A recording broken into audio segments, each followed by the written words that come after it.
Daar is de vrijdagmiddagborrel.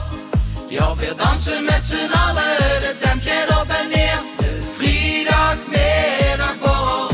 Ja, het is weekend en dan gewoon voor weer. Ja, het is weer vrijdagmiddag. Dag gewoon weer. Hey.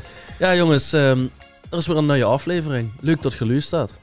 Ik hou ervan als je luistert. Oh, daar gewoon van weer. Oh, havelitas weer. En wat hebben ze nog? Kom voor de chicken DJ's. Die was dat Geramis. Michel zegt, voor wel eens gaat meer aandacht. Ja, zeker. Ja. Ja, chicken DJ's, ja. Want als je het van nu met Maastrichtse Terken, dan hebben ze de lui allemaal daar over. Vroeger waren van de chicken DJ's. Ja, toen had ze dat is wel oprecht zo. Als je vroeger in de stad liep, was het Michel van de chicken DJ's. En nu huur ik toch wel regelmatig list van Maastrichtse Terken, ja. En van de feestfabriek, vroeger al. Vroeger van de feestfabriek, ja. Ja. Maar de chicken DJ's. Ik denk dat heel veel lui eigenlijk niet weten wie Stieg, Marco en Dave Erappel bij elkaar zijn gekomen. Ja, we hebben natuurlijk een aantal jaar geleden in de bioscoop al een ganse documentaire gehad. We zijn bijeengekomen. Erappel zat mee op Schaal, sowieso. Daar ken ik hem van. Hij draaide toen dat hij in de nachtwacht. Hem kwam daar als nachtwacht? Nee, maar gewoon als bezoeker. Als bezoeker, dat was altijd daar. Heeft me een keer een cd'tje gegeven met gaat samples op voor muziek te maken. Zie van ik samen gaan zitten bij mij thuis achter de computer, gaat dingen gemaakt. En toen kwam hij een keer met een remix van de tent. Ja, echt super grappig, van een fietsenvreemde tent. En het leek hartstikke chef en dat klopte van geen meter. En heb ik gezegd, dan moeten we een keer in de studio laten uitwerken, want met carnaval had hij een paar keer gedraaid. En wat is dat voor een remix? Dat was toen nog niet nieuw dat van één plaat een remix gemaakt wordt. En via een studio gezocht dat laten maken. En we hadden natuurlijk geen zanger. We kosten allebei helemaal niks ervan. Nog steeds niet duur trouwens.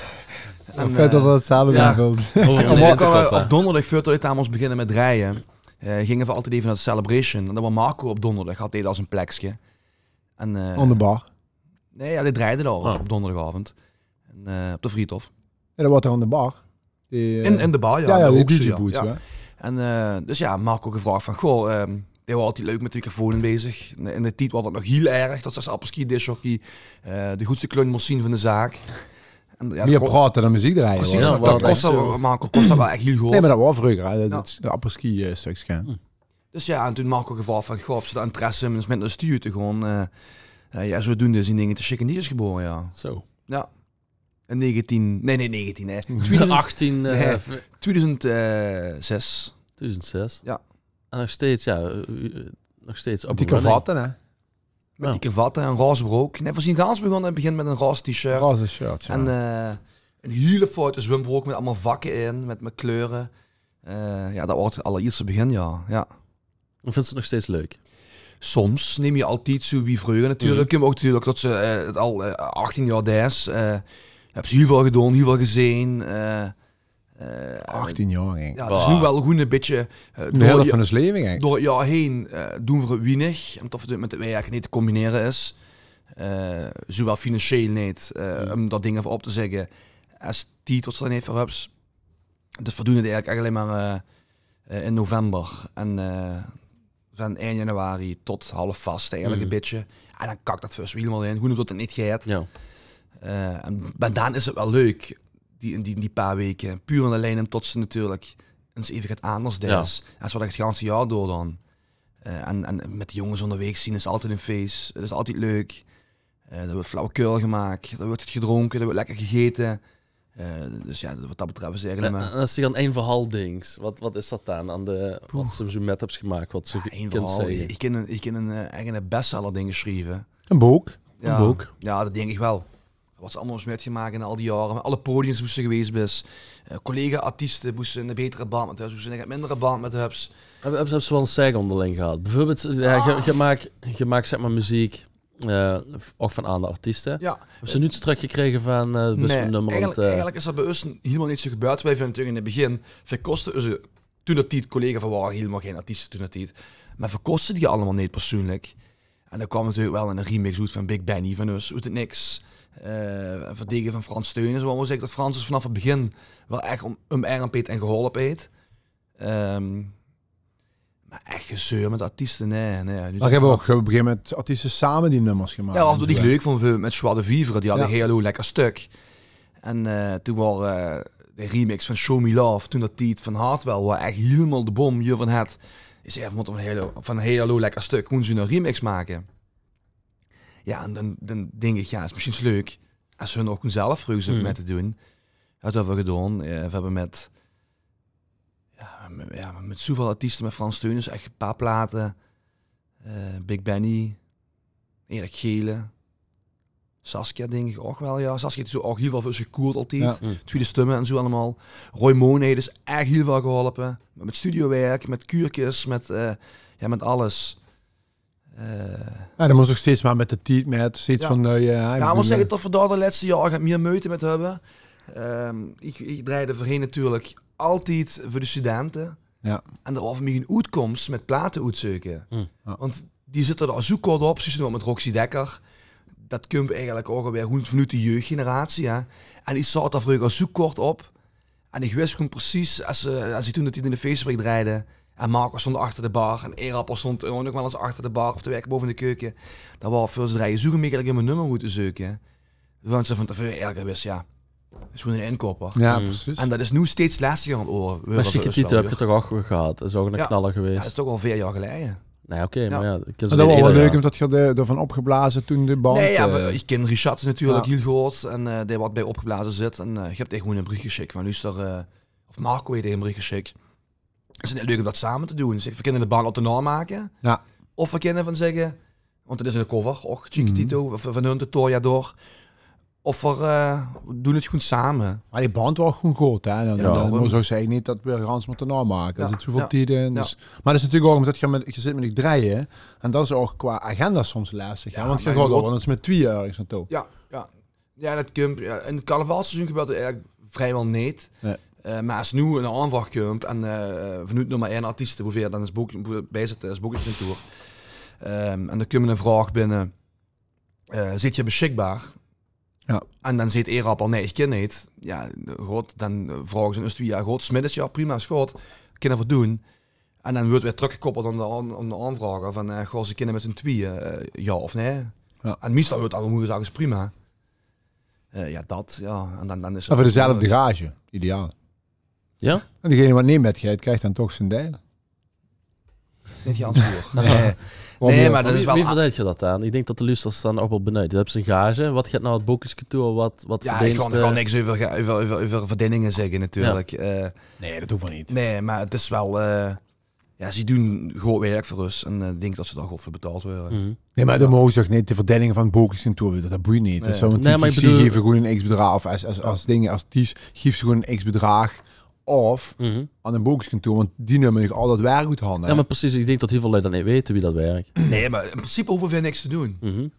We moeten alleen maar zorgen dat we op het podium leuke dingen doen. Ja. En dat we leuke muziek uitbrengen. En zie ze allemaal dan verzorgen dat dus agenda gevuld is. Nee, precies, oké. Dus meer dan goed gevuld is. Dat moet echt, we zitten denk ik al exclusief in nummer 1 vanaf 2017. Van tevoren hebben we alles zelf gedaan. Ik denk dat het voor ons alleen maar goed is dat het zo gegaan is. We zien, dat is niet te klagen, maar dan zien we een aantal deuren was open gegaan. Altijd goed contact gehad ook met Rob Knubbe. Dus ja, prima ja. Tevreden. Tevreden, ja. En zullen we anders even een stelling doen? Mag je hem pakken? Ja? Ik ben de vorige keer ook al geweest. Ja, joh. Maar ik zie het eigenlijk 2 keer maar van. Stelling, de Shaken DJ's zijn vergane glorie. Ja, weet ik niet. Ik denk als het de agenda is in die weken, dus hebben ze het over november en misschien 6, 7 weken carnavalseizoen en de 7 de 100, ja, dan vind ik dat niet echt vergaande glorie. Precies. De kind wel zeggen van, we begonnen er lang met, maar is dan een Frans Steunis vergaande glorie? Die gaat al 60 jaar met stuurs, dus ja. En Frans deed ook eigenlijk het nieuwste gewoon van zijn oude nummers. Ja. Die blijven goed. En dat is denk ik ook de boedelui die artiest voor willen. Ja. Daar komt Erwin voor, die metgeeft met de tijd, met bepaalde nummers. Shaken DJ's, oude nummers, die metgeeft met de tijd. Frans Steunis, nu ook weer hetzelfde. Hè? De ratata, En de gang aan de gang. En de kids Dus niet bleef- vergane glorie zien als ze gewoon optreden subs. Nee. Nee, Dat is natuurlijk wel als die een hut hebt gehad. En van de gast van 200 optredens naar ieder jaar 7. Ja. Ja, dan Ja. maar dat is Nee, dan natuurlijk moest, wat ik heel goed ken, is gewoon kritisch naar onszelf blijven. En we moeten blijven vernieuwen, ja. Maar dat doen we vooral sinds 2006. Ik denk dat we de carnaval en Maastricht ook wel veranderd hebben. Doen we ook weer artiesten op kunnen doorborduren. Dus ja. Ik denk dat we gewoon dus ding moeten blijven doen. En nogmaals, zolang als tot het leuk is en tot het rendabel blijft, want dan gaat het op let's toch wel goed om. Denk ik niet of we er gauw met zouden stoppen. En het is niet alleen maar traditioneel. Hè? Dus het is een leuke mix van, als je kiest naar de artiesten uit Maastricht, of uit Limburg eigenlijk, een goede mix van heel veel dingen met traditioneel, voor de jeugd, et cetera. Met wie zou je nog een keer samen willen werken? Ik heb niet echt een lease voor iemand opstellen. Dus Nee? nee, dat moet me invallen. En dan natuurlijk ook wel eens een artiestengevangen net samen te doen. Moest ze dan 0 op de kerst krijgen of moest ze helemaal niks van huurs. En wat dat is? Nee, echt. Nee. Ik wist gewoon dat Dat wist ik ook, maar dat is dat wereldje zeg met Kleinveel. te klein voor om daar iemand tegen zijn chin in te gaan stampen of daar gaat negatief over te zeggen. Dan zal als een eigen reis voor hebben om daar niet op te reageren of niet met te gewoon. Prima, Ja. even goede vrienden. Graag een chef gezichten. Nou, oké. Nee. Ik heb nog wel een verder. Hebben ze oetsten een machtmisbruik? En zo ja, wat? En dat hoeft niet meteen te zien, weet ik veel, van vatsige dingen. Maar bijvoorbeeld om ergens binnen te komen of een stukje vlooien en een tasje koffie op het terras op het friet of iets en zeg zo, weet je wel wie je bent? Ja, oetsten een machtmisbruik, ja. Als het ergens, dat is het laatste jaar niet meer zo gebeurd. Maar als er ergens een race of zo en dat was op stap met z'n drieën. We hebben een keer een keersborrel gehad ergens, denk ik, of dan nou met z'n drieën de stad in. En er stond er een mega lange rij bij Van Bommel. Volgens mij donderdag voor kerstmis. Ja, 400 hoe langs af. Ja. En dat is een leuk en dan gewoon doorlopen. Maar echt een machtmisbruik, nee, dat denk ik niet dat gebeurt. Dus gewoon leuke dingen, boeren Ja, aan de hand, het is dat een we kunnen beetje lachen. Of inderdaad, ergens in de frituur inlopen met z'n drieën. Op zondagmiddag, terwijl ze eigenlijk door moesten dan voor het optreden. Maar de mos eten. En dan toch gewoon eventjes vuur aan de balie gaan staan. En zeggen wij jongens, ja sorry. We moeten even eten, we moeten weer door. Ja, dat is een ding, zien natuurlijk wel eens gebeurt. Maar ja. Ja, dan gewoon wat ze zegt, ze gewoon nog deuren voor zich open als artiest onderweg bent. Dus ja, Nee, het is ook leuk als ze daar een beetje van kan Ik weet profiteren. niet precies hoe dat was, maar we waren toevallig een keer uit in een frituur. En die vond het superleuk dat we daar binnen kwamen gelopen. Dus die vroeg gewoon eens, kom even achterin staan, maken we een foto, hadden op social media gezet. Superleuk. En een jaar later, ja, we waren natuurlijk, ja, de kids niet meer herinneren hoe ze hebben gegeten hebben. Kwamen we heel toevallig weer die frituur binnengelopen. En oh, wat leuk dat je er even komt en dat vinden we chic. En ik, dat is natuurlijk ook hartstikke leuk natuurlijk. Ja. Een chique DJ's weer zo. Chique DJ's. Ja. Een chique Tito hebben ze ook al. Dus, Wat vindt ze nu echt het meest mislukte leedje voor de chique DJ's? Mies mislukte. Zien als vuil. Ja, heel wel. daar kun je binnenkort een album van. Ja? Nee, Dat is maar wel leuk. we deden dus natuurlijk in het begin. Maar dat zien tijden nog van de titel ieder jaar een album uitkwam. Dat heet denk ik iedere artiest, als ze nu nummers van Amerika dat hebben ze ook albumvulling, hè. En daar zien ook nummers bij die wat gewoon door nuts die iemand gedraaid zien. Maar dat is ook Rotte tomaten. ja, bijvoorbeeld ja. Dat is ja, die, ja, ja. ik Ook vind Kuna dat op zich- Matata was ik dat, vond dat ja. op zich wel leuk. Ja, maar ja, dat is gewoon albumvulling geweest. En de wedstrijd te veuren. Ja, dan moest er toch die in steken. Ja, ja. Een albumvulling hebben, maar... Maar hè. de wedstrijd te veuren natuurlijk wel. Tenminste, daar waren veel geworden. Wetende van die nummers gewoon het leuk doen. Dit zijn nummers die wat daar gewoon bij stonden. En ja, En nu, je maakt nu geen albums meer. nee, dat gaan we niet meer doen. Nee, dat is even dus een tijd. Nee, Oh, Jerome deed dat al, hè? Nee? Iedere maand, hè. Iedere week op zondagmiddag. Om 2 uur. Maar weet je, dus kijk, Nee, tegenwoordig is het gewoon Spotify, streaming. Ja, en dat dan moet zit je daar- zit daar misschien een album, maar ik bedoel, de cd's van hun waren niet aan het slijpen. al die albums, CD's. Toen dat tijd, ja, mekelijk zelf 1000. Mekelijk. Per? Ja, per seizoen. Oh zo. Zelf, hè. Mhm. Dus die kochten weer dan vanuit de platenmaatschappij. En die verkochten weer dan weer. En ja, dat wil ze niet weten met YouTube-streams. Daar weten ze zelf alles van. Dat is nu allemaal echt gigantisch teruggelopen. Maar dat zie ik bij iedereen. Ja, zeker. Door Spotify natuurlijk. Maar als we vroeger een clip online zaten, dan tikte we 400.000 aan uur. Ja, en cd's, ja. Dus, we hadden altijd jongens bij ons, die gingen met. Ja, en die zaten gewoon... Beursgeval, hè? ja, en die gingen gewoon de zaal rond. Maar die heb je nog steeds bij je, toch, die jongens? Nee, die gewoon al lang niet meer met. Nee? Nee. Zijn Dat is nieuwe? een andere, ja. Zijn andere, oké. Ja. Ik dacht dat Patrick ook het einde van was. Nee, deze is pas later bij aangesloten. oké. Maar Patrick is echt wel einde van de Chicken News geworden. Ja, zeker. Die deed zoveel voor ons. Die gaat naar binnen van tevoren. Die gaat tegen de organisatie zeggen dat we dat zien. De regelt er dus drinken klaarstijd. Als het uitloopt. Patrick is een topper gek. Patrick is echt Al een drinkel nieuwe fan, zelf heeft best wel veel. Nee, Patrick is echt altijd nuchter. Altijd nuchter. Maar we plagen voor wel eens met Dat omdat als hij nuchter was is. één keer zaad geweest in die jaar dat er net gaat. Dan moest er spelen. En dat duurt Ja, dat bleef dan bij. Dat duurt er nu nog steeds. dat Maar is Patrick is inderdaad steeds wel, smorgens vroeg, op zondagmorgen. Of brengt me s'nachts om 4 uur toe op zaterdagavond. En dan staat op zondagmorgen om 10 uur weer voor mijn deur. Oh. En dan brengt me zondagavond weer toe. En dan die jongen deed alles voor ons. Ja, chic. Ja. Ja, top. Dat zien... Ja, gewoon de vierde Chicken DJ. Ja, misschien met Matthijs samen. Met ja. Matthijs, ja. Ja, de geluidsman. Geweldig. Ja. Goed, ik teken eens op even bij. Ja, maar we moeten trouwens wel nog echt dat Spotify-lijstje gewoon aanmaken. Ja. Want de lui vragen ons er steeds over. En Hoe dan is, en dan gaan we door die vergeten... Mijn inbox ontploft wekelijks Ja, daardoor. Precies. En dan gaan we die vergeten Chicken DJ's nummers. Want er zien zelfs platen bij die ik nog niet meer ken. Die vergeten het. Ja, Och. precies. Och, ja. Ja? Ja. Gewoon eens. Goed. Chicken DJ's. Ja, sorry. Maar dat moeten we wel echt gaan mee doen. Ja, gewoon Dus. Ja. Top. Hey, en wie zeggen we dat dan? Tot Chicken Chicken DJ's. DJ's. Ja, tot Chicken DJ's. Yes. Hoi.